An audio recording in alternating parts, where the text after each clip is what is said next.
I will call the governance meeting of the Black River, or the Hudson River Black River Regulating District. In order, if we could stand, I pledge allegiance to the flag of the United States of America and to the republic for which it stands, one nation, under God, indivisible, with liberty and justice for all. Mr. Farrar, would you be so kind as to take the roll? Present. Albert Hayes. Here. Robert Moore. Present. Mark Finkel. Here. David Bergstresser. Present. Anthony Netto. Excused. Michael Clark. Here. Yes. Robert Leslie. Here, yes. Robert Fulton. Here. John Hudson. Here. Stephanie Rosicki. Here. Richard Farrar. Here. Mr. Chairman. Entertain a motion to adopt or revise, I assume, adopt the menu for today's meeting. I'll make that motion. Mr. Hayes. Have a second? Mr. Moore. All in favor signify by saying aye. Aye. Any opposed? Entertain a motion to approve the minutes of the Governance Committee held on May 12th. Any discussion? I'll second it. Mr. Hayes. All in favor signify by saying aye. Aye. Any opposed?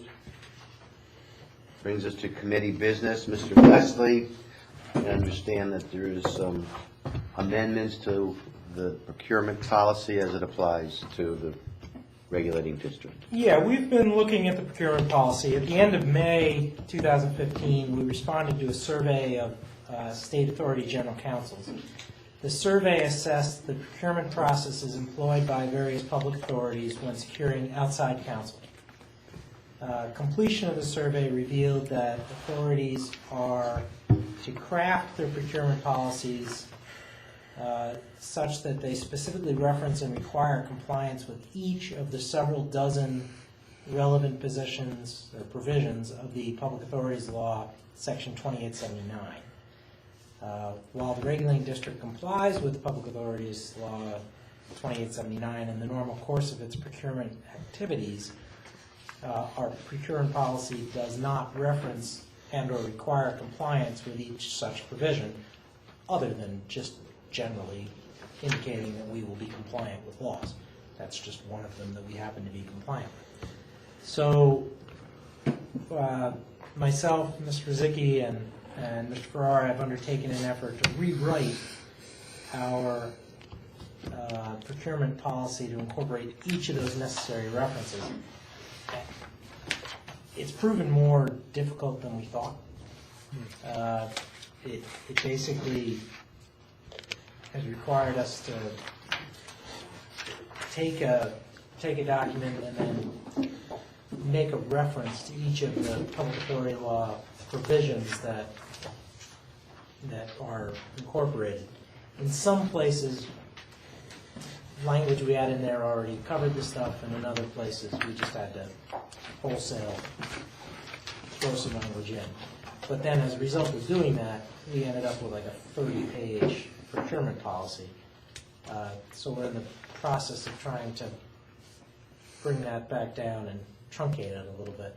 Still hitting all the points, but so it basically doesn't change our process. It just changes the memorialization of that process. Could you call it specific redundancy? Yeah, a little bit. Okay. I mean, it was an eye-opening survey as we read through things. We go, oh yeah, we do that. Oh, no, we don't write that down. Yeah, we do that. But we don't ever write that. So,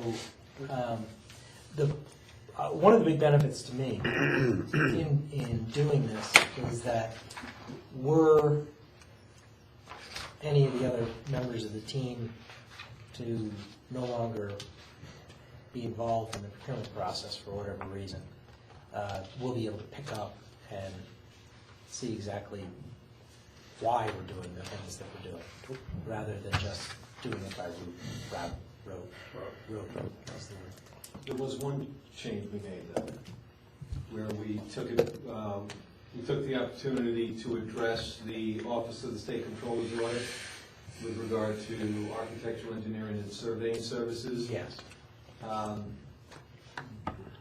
We generally treat all primarily engineering services under that statute 136A, state finance. And there was one procurement that we treated in that fashion that was below, that was under 25,000. 136A is for procurements over 25,000. And the current policy said up to 25, competitive bid. So that technically should have been competitively bid. So one of the auditors actually gave us language out of, I believe it was the Thruway Authority's procurement policy that pretty much captured what we were doing, but again, memorialized the concept that we will treat all AES regardless of, the threshold, unless we know without a doubt that the procurement is going to be under, or 25,000 and under. So we put that word for word. It's a part of their policy that OSC has already accepted, so we didn't change it at all, and that is also incorporated in there. Okay.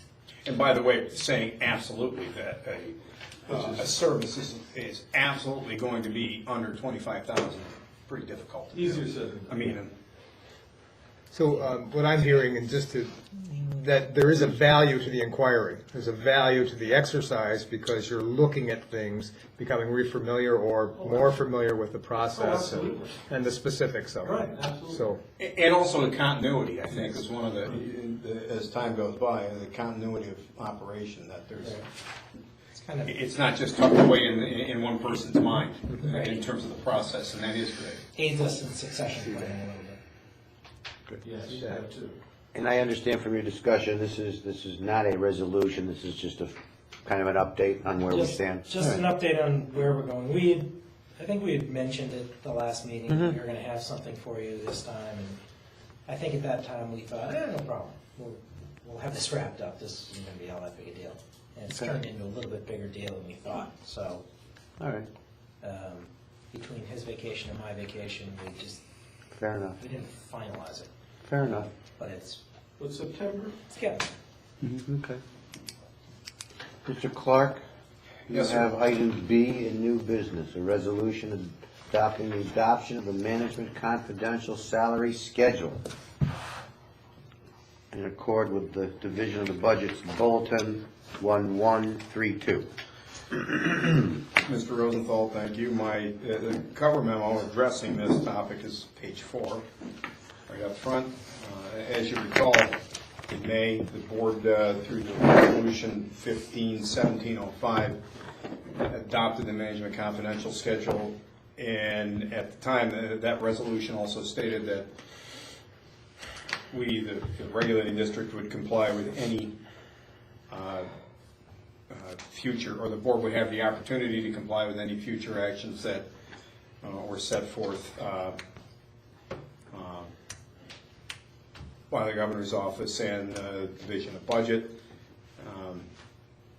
As part of the governor's budget and the actual state budget, now they had a parity plan in place where there were 2 actions scheduled for this year. The first one being as of April of this year, and that was addressed by a previous budget bulletin, which I don't have the number here in front of me, and the subsequent, or the second action being this bulletin D1132, effective. 1131. Well, that makes sense, doesn't it? And 1132 is a parity increase effective July 1st of this year, and that is available and authorized for MC employees in the state, all of those on the schedule. And so I asked the board to present this to the board and ask them to consider that adopting formally that an action based on this bulletin. I note for the record, too, that you have also provided the budget bulletin D1132 as part of your presentation this morning. And I would entertain a motion to adopt that, which of course brings or maintains our employees' status consistent with other state employees in the state.